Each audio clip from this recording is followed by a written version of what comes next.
For as much progress as the Edmonton Oilers seemed to make over the weekend, Monday night's affair with the New Jersey Devils was the opposite of progress.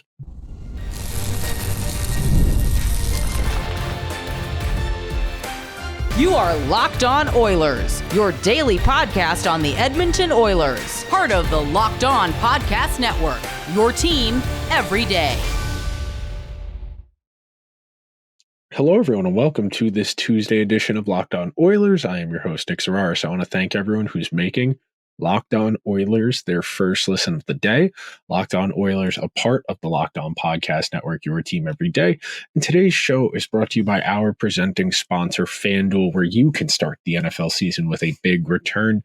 New customers can place a $5 bet and get started with $150 in bonus bets if you win your first $5 bet. Visit FanDuel.com to get started. So today's edition of the show, we are going to unpack the game against the Devils from a few different angles. Our opening salvo, our first segment, we are going to talk about why Monday night's game in particular might stick in your craw a little bit more than some of the other losses because the Devils were able to beat the Oilers at their own game. Our second segment, we're going to have a long conversation about maybe breaking up the D pairs almost entirely and going back to the drawing board to reassess what they could possibly do to put themselves in a position to get better results, because right now it kind of feels like there's a lingering black cloud anytime the puck is in the Oilers' defensive zone, and it's almost certainly going to end up in the back of the net if they mess up just even ever so slightly. And then our final segment, we're going to talk a little bit about the idea of how much pressure eventually becomes too much pressure. So to start, the Devils are a talented hockey team. The Devils are one of, if not the most talented on-paper teams in the entire league. I don't think it's hyperbole to say that. I know the Devils as a brand in the last window, since we'll say the bubble playoffs, don't have a whole lot to show for all of their draft picks, all of the free agents they've bought. But on paper, I do want you to keep in mind the fact that Jack Hughes, if he's healthy, is Hart Trophy caliber good. He's not a McDavid, he's not a McKinnon, but he's in the tier with Kaprizov, with Kucherov. He is genuinely one of the most dynamic and explosive players in the world. Nico Hischier will be a Selke runner-up at least a handful of times over the next handful of seasons. He's gotten off to a really strong start this year. Dawson Mercer is very young, but he had 25 goals a couple years ago. Timo Meier is one of the preeminent power forwards in today's NHL. You have Dougie Hamilton, you have Luke Hughes, you overhauled your defense, you brought in Pesce, you went and got Jacob Markstrom last year. Obviously, he didn't play tonight. The Oilers couldn't beat Jake Allen, but I want to preface it by listing all of the talented players the Oilers have, and that's not all of them. You know, they still have other guys I didn't get a chance to mention, but the Oilers fundamentally, they want to play the game in a very similar way to what the Devils want to do.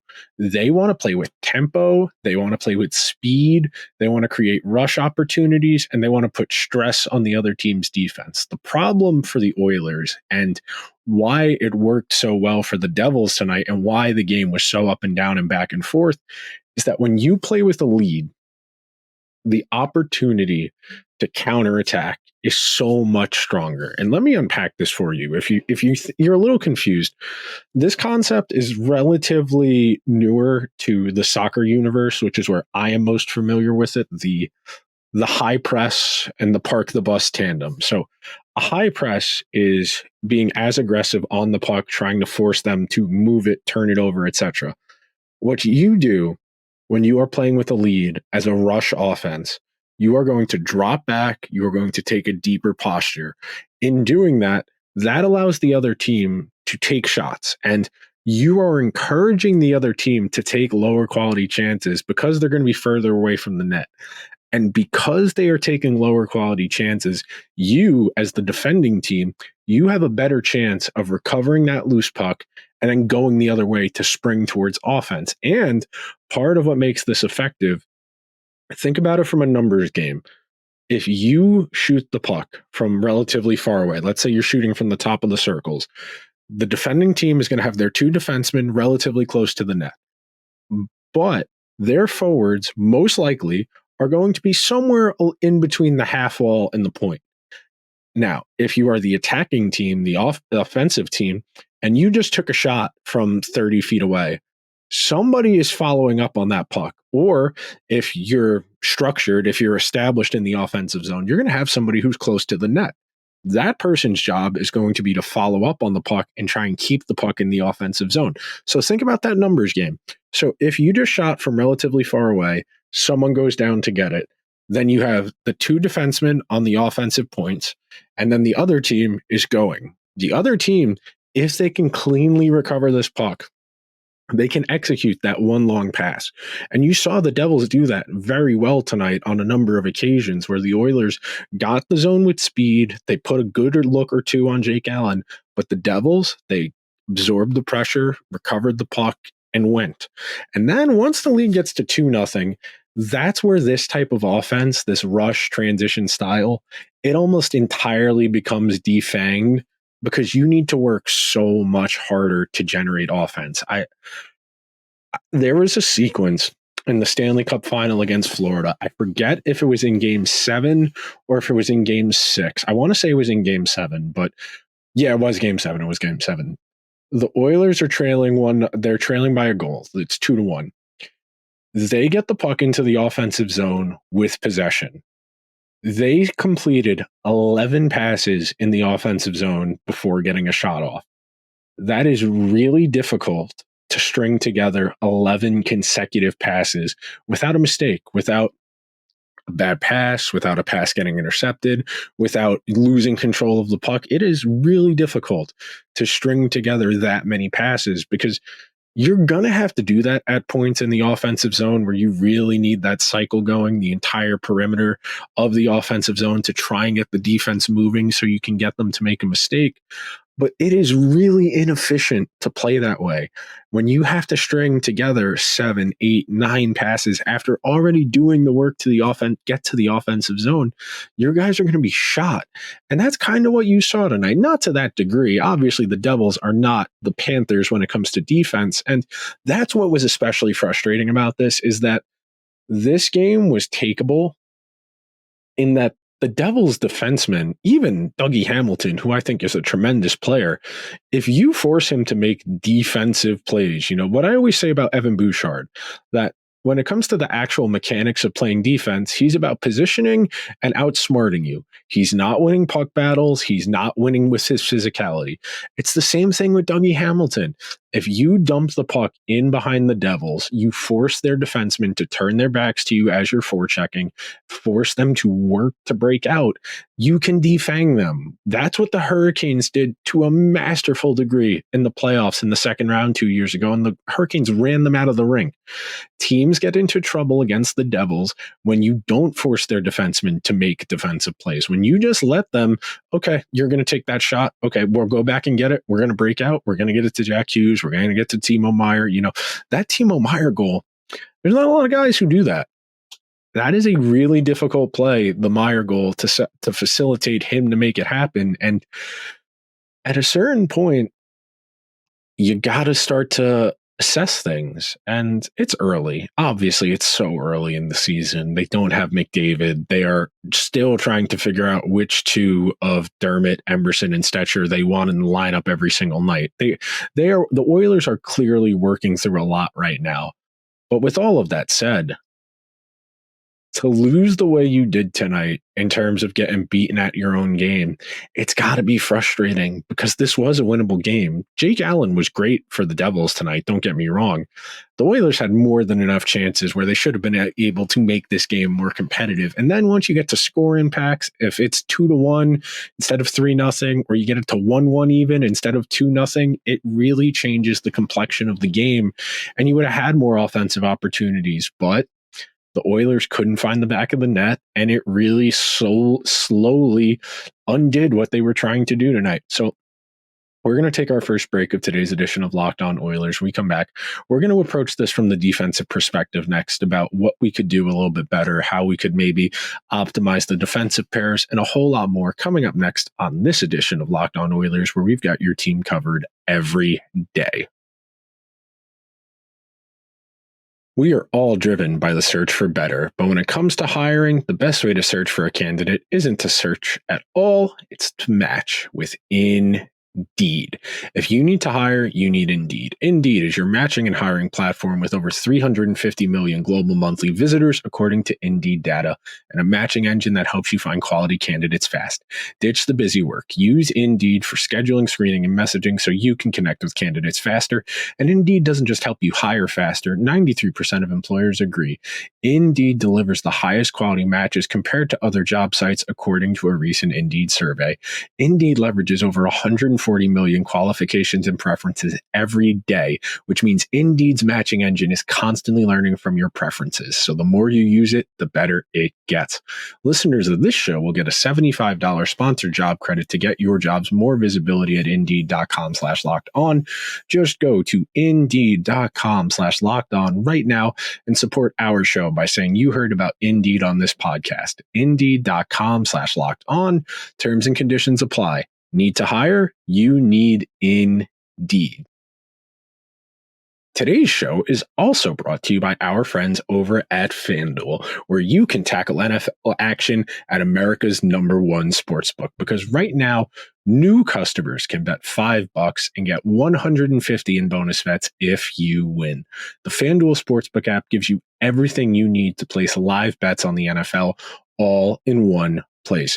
So when you get a hunch in the middle of the game, you can check out the latest stats, view live play-by-play, and so much more on the same page where you place your bets. Just visit FanDuel.com to join today. If you open the FanDuel app or went to the website, you could get in on the Bengals and Ravens for Thursday Night Football, old school AFC North. Joe Burrow taking on Lamar Jackson. The Ravens 6.5-point home favorites. Sunday morning, we've got a European game. We got the Giants and the Panthers over in Germany, where the Giants are 4.5-point favorites. And then, exciting, very fun Sunday night game. The maybe best team in the entire NFL, Detroit Lions, going down to Houston to take on CJ Stroud and the kind of struggling Texans. So if you want to get in on the action and pick up that $150 bonus bets if you win your first bet, that is FanDuel.com. Never waste a hunch and make every moment more with FanDuel, an official sportsbook partner of the NFL. Thank you to everyone who is hanging out on this Tuesday edition of Locked On Oilers, where we are diving into the 3-0 loss to the New Jersey Devils. That is sitting weird with me.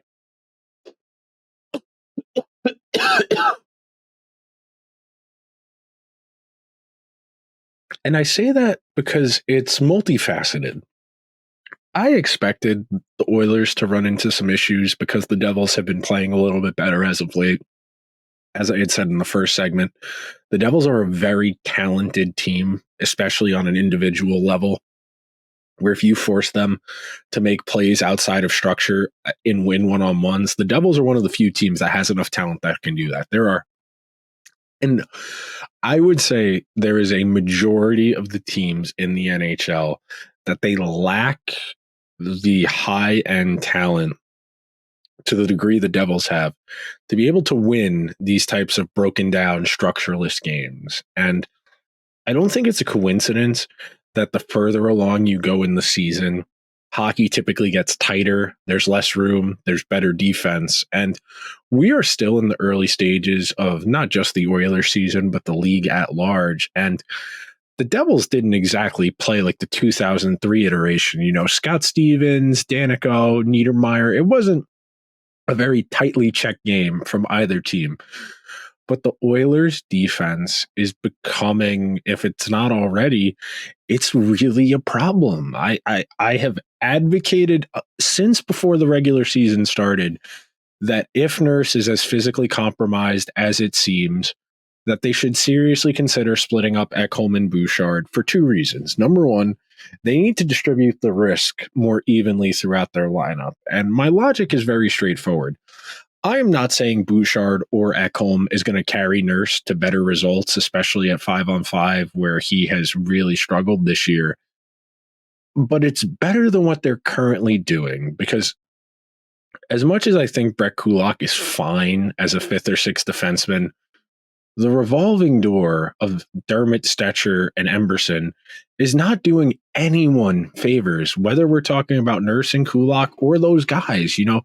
All three of those guys wants to be in the lineup. They need reps. They need to get a feel. And Nurse didn't get a lot of a preseason. He didn't get a lot of training camp because he was dealing with an injury. And because the Oilers are in such a fragile state right now as far as roster composition, where they just frankly, they don't have a lot of room. They can't go out and get a mystery defenseman right now unless they're able to claim someone off of waivers. But then again, are you really going to go out of your way to put in a waiver claim to play somebody over Emberson who you had to trade to get? And look, I understand Cody Ceci was mostly a salary dump, but Ty Emberson is going to compare pretty straightforward to anybody you're going to claim off of waivers, in that they need an opportunity. They likely aren't very established or proven. And because of that, you are just adding more volatility. And right now, the Oilers defense, I don't want to say that it feels like there's a black cloud hanging over the team right now, but it feels like any time the opposition is in the offensive zone with sustained possession for anything more than 2 or 3 passes, it feels like something's going to go wrong in and around the net front. And that's not just Nurse. That's not just Emberson, Dermott, Stetcher. It's the same thing with Ekholm and Bouchard. I was tweeting during the game that Nurse been on the ice for 21 of 40 goals against for the Oilers this year. And I had people in my replies telling me, well, Ekholm's only been on the ice for 2 less. How come you're not on his case? Well, the Oilers are winning those minutes 14-8 in actual goals coming into tonight's game. Those numbers probably aren't updated since, but I can tolerate mediocre or bad defense if you're going to outscore your problems. And that's been what I've said all season on the show here. The Oilers are built upon outscoring their problems. It's okay to give some of that offense back in your own zone as long as you outscore your issues. But right now, the Oilers are having genuine offensive issues where they cannot score with any real consistency. They couldn't get going on the power play tonight. And with all of that compounding simultaneously with no McDavid, you would think there would be a more pressing urgency to be better defensively as a team. And that's not just the defensemen, that's the forwards too. I spent a lot of time talking about, well, if this is what they have for now, you need more from Draisaitl, from McDavid defensively. You need Ekholm and Bouchard to be a little tighter. And if that means conceding a little less, generating a little bit less offense to sustain better defense, you have to take that trade-off, because right now, with the state the Oilers are in, they can't play functional NHL defense. They have maybe 5 NHL caliber defensemen. I will be generous, and I will say that they probably have 5. Dermott and Emberson are flyers. And I don't mean like Philadelphia. I mean, they took flyers on them because, back in the day, people used to put ads on telephone poles and stop signs and street lights where you'd take an ad. It'd be a phone number or an address for a meeting, for a service. And the Oilers took flyers on Emberson and on Dermott. Dermott, the injuries over the years have kept him from ever really sustaining being a full-time NHLer. And Emberson just hasn't really gotten a serious opportunity. The Oilers did not account for that volatility in their roster construction. Or if they did, they didn't take it seriously enough, because right now, this is not an NHL caliber defense. And it's crazy to say that about a defense that has 2 of the 25 best defensemen in the entire sport on it. I think Bouchard's great. I think Bouchard is top 10, and I think Ekholm is top 20, top 25. I think a lot of teams wish they had somebody who was good at actively playing defense as Ekholm is, especially with the flair with the points. Ekholm's got 9 points in 12 games. Ekholm's a really good player. But right now, the Oilers' defensive woes are mitigating a lot of what is supposed to be making them successful. So we're going to take one more quick break on today's edition of Locked On Oilers. And when we come back, we're going to talk about how long the Oilers can keep up this level of inconsistency on this edition of Locked On Oilers, coming up after this break. Today's show is also brought to you by our friends over at PrizePicks. You can win up to 100 times your money on PrizePicks with as little as 4 correct picks. PrizePicks is the best way to get action on sports in over 30 states, including California, Florida, Georgia, and Texas. PrizePicks is the best place to get real money sports action. Join over 10 million users and sign up today. PrizePicks puts their members first, so all withdrawals are fast, safe, and secure. When my picks hit, I can get my money in as quick as 15 minutes. Sign up today and get $50 instantly when you play $5. You don't even need to win to receive the $50 bonus. It is guaranteed. If you were so curious, this week on PrizePicks, you could do whether or not Artemi Panarin is going to have more than half a goal, whether or not Chris Kreider is going to have more than 1.5 hits, if David Pastrnak is going to have more than 2.5 shots on goal, or Sidney Crosby is going to have more than half a point. Download the PrizePicks app today and use code LOCKEDONNHL to get $50 instantly after you play your first $5 lineup. Again, download the PrizePicks app, use code LOCKEDONNHL, and get $50 instantly after you play your first $5 lineup. PrizePicks, run your game.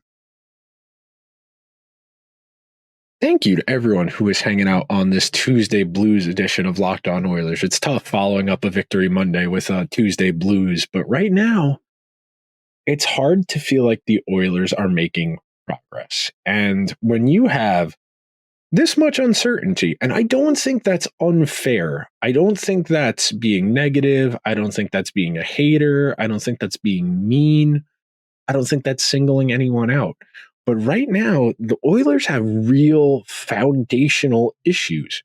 They have one functional defensive pair. That one pair plays about 20 minutes per game between special teams and 5-on-5.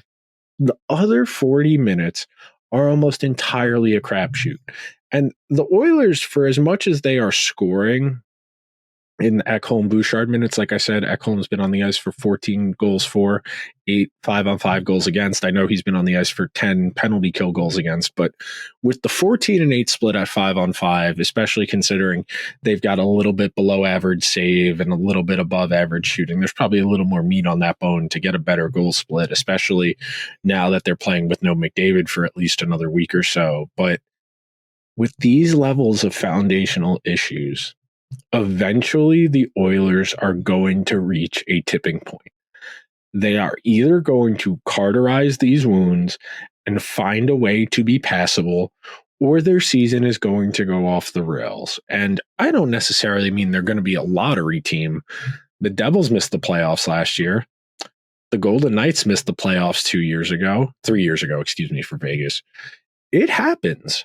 Really good teams don't come together for whatever reason. And every team is different. You know, for the Devils, it was goaltending, it was injuries. For the Golden Knights, it was injuries.